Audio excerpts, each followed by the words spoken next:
What's up, family? Gerald the Bossman here. You're tuned into the Bossman Show on AM 1010, AM 1430, 1055 The King. Let the King out at 105theking.com and the Bossman Show at bossmanshow.com. Hit me up on Instagram, The Bossman Show, Twitter at Bossman Show, and Facebook, Bossman Show. It's the Bossman on your radio. Listen to the Bossman Show with your host, JR, Saturdays at 9 a.m. right here on AM 1010, The King. What's up, good people? BetOnline is your number one source for all your betting needs. The latest odds, lines, and matchup reports for baseball, boxing, golf, and more. BetOnline continues to be the fastest and easiest way to place your wagers, including live betting and your favorite casino and card games available to play right from your phone. Head to the website or use your mobile device to sign up today and get in on the action. Remember to use your promo code BELIEVE, B-L-E-A-V, for your 50% welcome bonus on your first deposit. BetOnline, where the game starts. BS3 Network, changing the way you watch TV. Yes, BS3 Network, changing the way you watch TV, covering content and hot topics from A to Z, sports, music, society and culture, movie reviews, you name it, we have it. Check it out on bs3network.com or check us out on Roku, BS3 TV on Roku, as well as check out your favorite podcast on all podcast platforms or Spreaker.com/BS3 Network. You are now tuned to BS3 Network.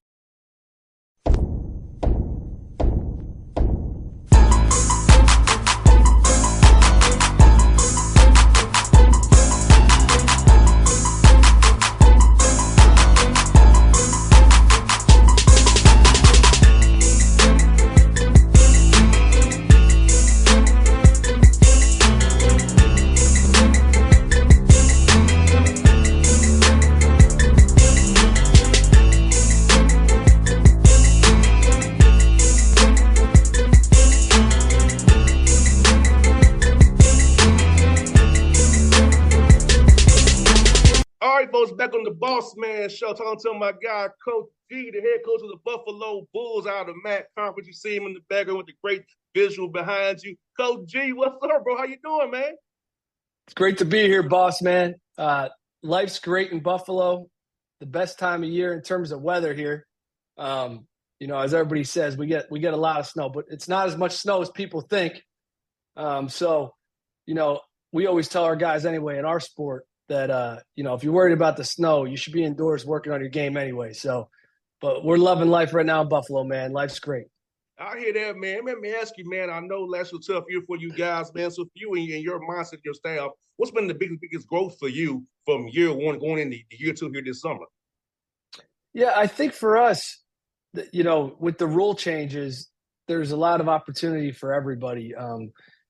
We had guys that stayed on with us last year that, when their coach transition occurred, they weren't able, because of the transfer rules, to maybe, decide on whether they wanted to stay at Buffalo or go to a spot that fit them better. And I think for those guys, I'm excited for them to have that opportunity to be able to pick a spot that really fits exactly what they're looking for. If what we were isn't what they really ended up realizing they wanted.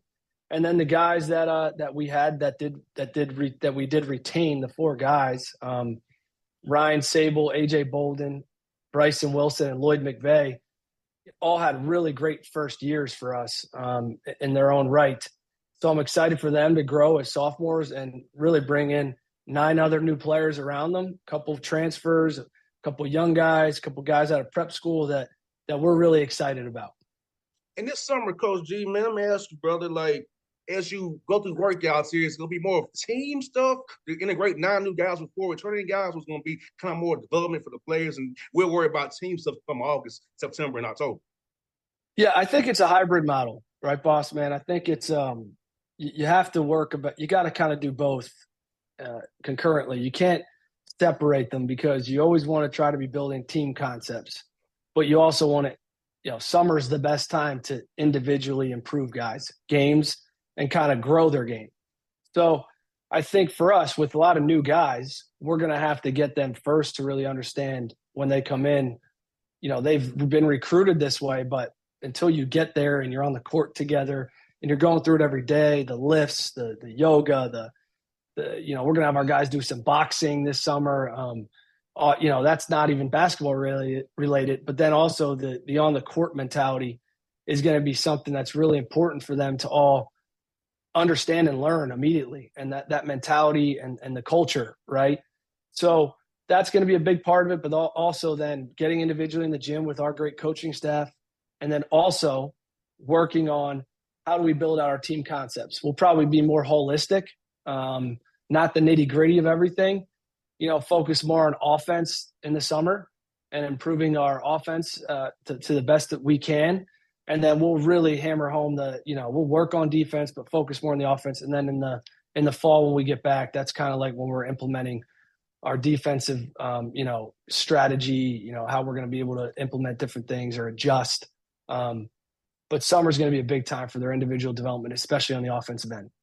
100%, man. I feel like this too, Coach G, like getting guys in the gym together now. I know back when you and I played, it was October 15th was the day. Now you can come in the summertime and build these bonds, get with your guys, kind of know what you have, so you're not trying to figure it out in 3 weeks to come October 15th when practice starts. Yep. So how, as a coach, man, getting that opportunity to evaluate early and often so you know what you're dealing with come November the 4th when things tip off? I think it's huge, man. I do. I remember being a graduate assistant when coaches weren't allowed on the court when I was working for Jay Wright back in 08, 09, my first year, right? And, I was able to be down there and rebound for guys and be on the floor where coaches really couldn't do anything in the summer. And they had to wait all that time. I'm like, man, this is crazy, right? But the rule shifts and the ability to be on the court with guys is so crucial to build camaraderie, to build trust, to really, I feel like also be able to develop them and get that time to develop like we just talked about.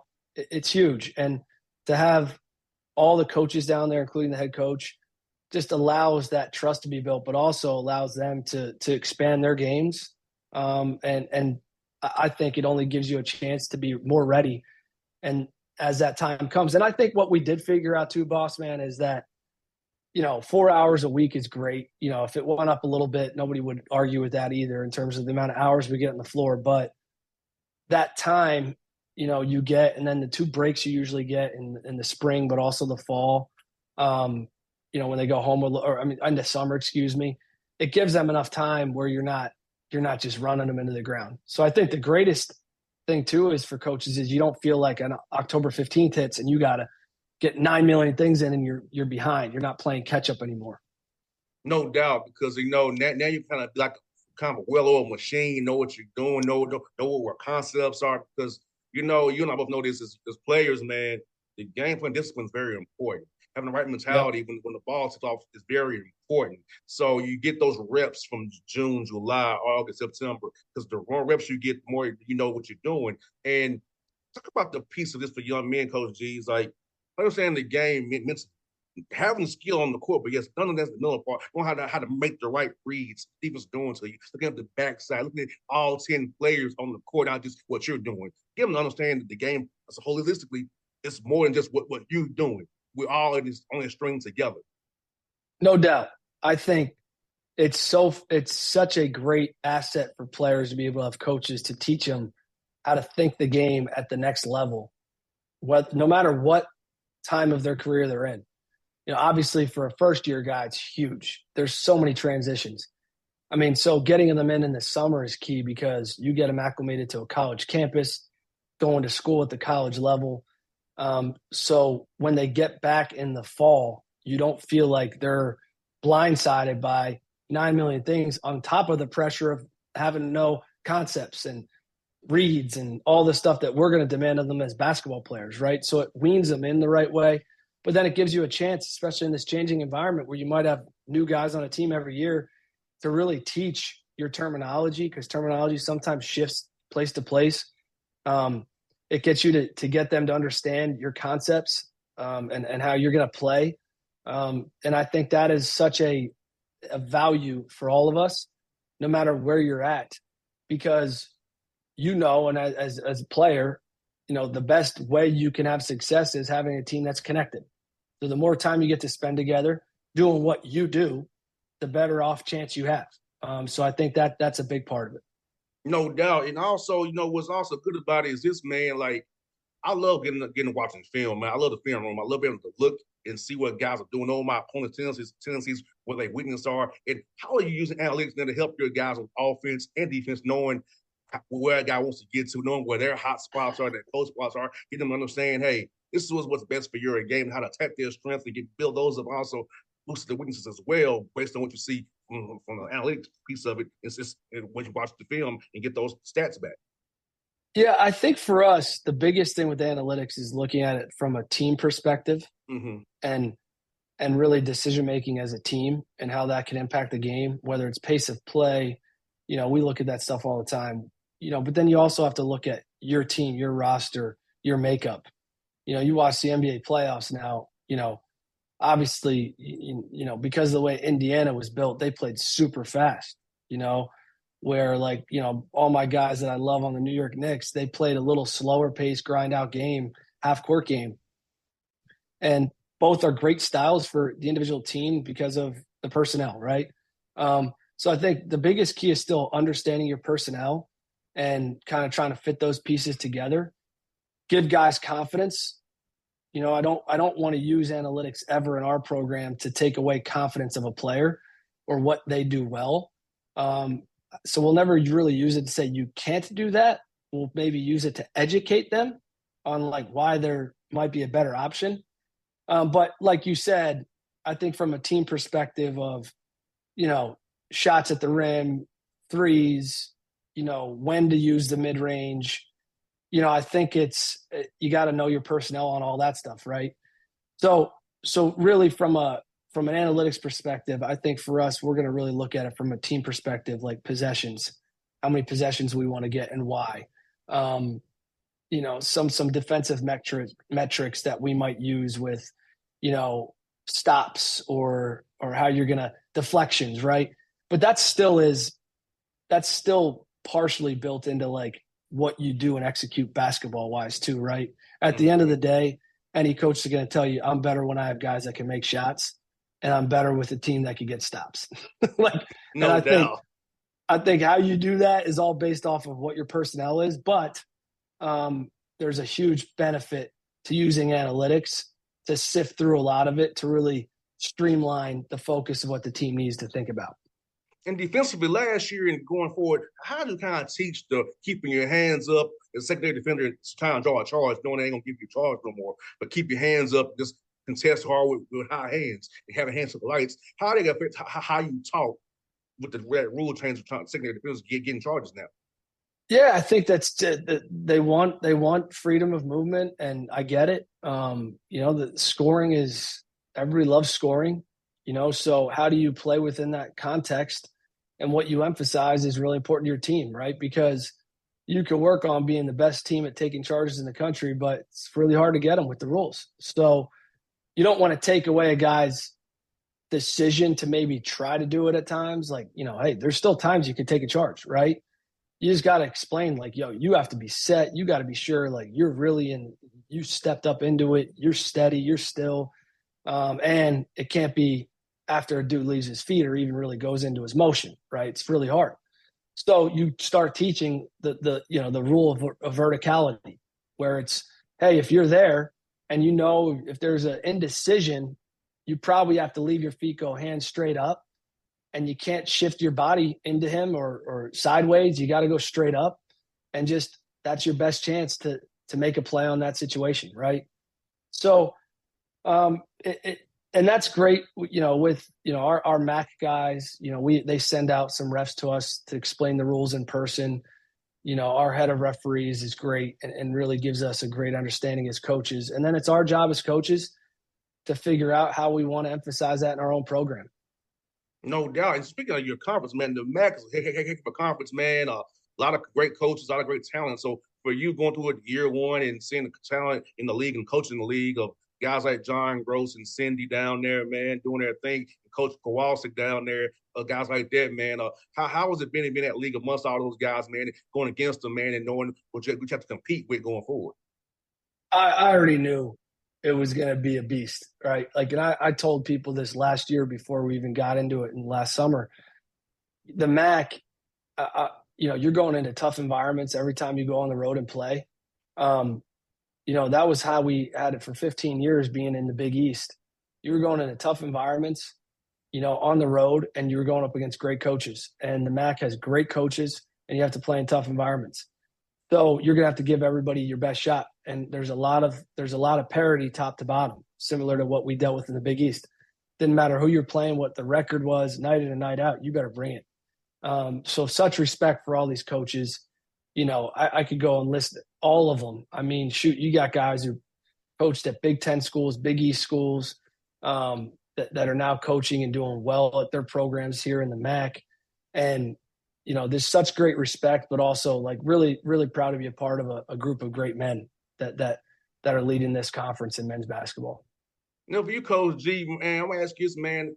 When did you decide you want to get into coaching, man? I know for me as a player, I knew that my competitive spirit was too much to be a coach because I'm gonna wear the losses too much. I knew that about myself. Yeah. So for you, man, when did you determine you want to be getting the coaching, man? And this could be the right move for you, man.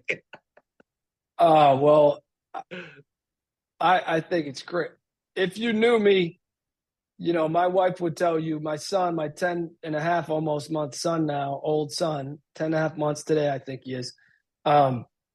He is now able to, on his basket in our little player we have for him, he understands the concept of picking up the ball and putting in the hoop himself. He actually did that yesterday. And let's just say he's getting up his 100 reps a day now too. So I think if that says it to you, like, it's just kind of always been in my blood, man. I had a younger brother that's 5.5 years younger, Chris. No matter what sport it was, I was out there teaching him it my whole life and driving him. Like, I just not only wanted to drive myself individually, but wanted to drive him to be great. And I think that's where the natural instinct of it came from, or the natural fire came from. And then, I got to college, and my first 2 years were struggles. I didn't understand how to assimilate to college yet. I thought it would be easier than it was, to be quite honest. I got injured a couple of years and struggled coming back from injuries, and then had an assistant coach there, Mike Smiley at Babson, our assistant coach, and my coach at Babson, Steve Brennan, who's won national championship there and is a great coach in his own right. I really understood there as a D3 player, like, getting into it, that this is what I wanted to do. I just knew I had this burning desire to help guys kind of come back from what I had to go through, or also help them grow at that time of their life. And I looked into how do I get into coaching? And my uncle walked on at Ferroli Massimino in the early 90s at Villanova, and Coach Wright, ironically, was an assistant. My uncle and Coach Wright still stayed in contact. And that's how I got to work Villanova's basketball camps going into my junior year of college. And then I really felt, going through that process, like, I'm sure I want to do this. And then the next summer, I worked again, and the director of operations there, a guy named Jason Donnelly, who now is a vice president, athletic director at Furman University, which is in their own right a great basketball hotbed right now. Yes. He was on the coaching staff as a coach, and said, hey, we need a graduate assistant next year. I think you'd be perfect for the job. And I interviewed, and it worked out great. 10 days after I graduated from Babson, I was on campus at Villanova, rebounding for Scotty Reynolds and Dante Cunningham and Dwayne Anderson, who's on staff there now, and all those guys, Shane Clark. So that's just how it happened. And I haven't looked back. Man, I tell you what, bro, I all kudos to you, man. I know I couldn't do it, man. I'll probably have violations for language, because I'll be something that you're mad. So I deal with that sometimes. Don't worry. I deal with it sometimes. You got to be smart about it. No doubt. Well, Coach G, man, it's fun to have you on the show, man. Hope to see you during the live period. I'll be at the East Jam. I'll be at Lake Point. I'll be around during that live period in July. That first weekend in Atlanta. Hopefully I'll see you down there, man. Hey, man, Bossman, I can't wait. Maybe we hit up the Chick-fil-A down in Atlanta for a second in between some games, man. Let's do that, bub. Let's lock it in, my guy. All right, man. It was fun, All brother. right, sounds great. BS3 Network. Changing the way you watch TV. Yes, BS3 Network, changing the way you watch TV, covering content and hot topics from A to Z. Sports, music, society and culture, movie reviews. You name it, we have it. Check it out on bs3network.com or check us out on Roku, BS3 TV on Roku, as well as check out your favorite podcast on all podcast platforms or Spreaker.com/BS3 Network. You are now tuned to BS3 Network. What's up, good people?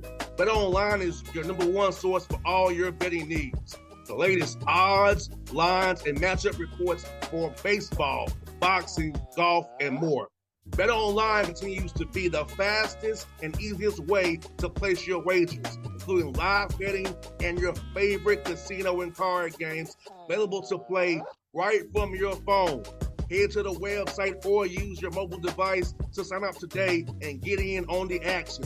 Remember to use your promo code BELIEVE, BLEAV, for your 50% welcome bonus on your first deposit. Bet online where the game starts. What's up, family? Jared the Bossman here. You're tuned into the Bossman Show on AM 1010, AM 1430, 1055 The King. Check The King out at 105theking.com and the Bossman Show at bossmanshow.com. Hit me up on Instagram, The Bossman Show, Twitter at Bossman Show, and Facebook, Bossman Show. It's the Bossman on your radio. Listen to The Bossman Show with your host, JR, Saturdays at 9 a.m. right here on AM 1010, The King.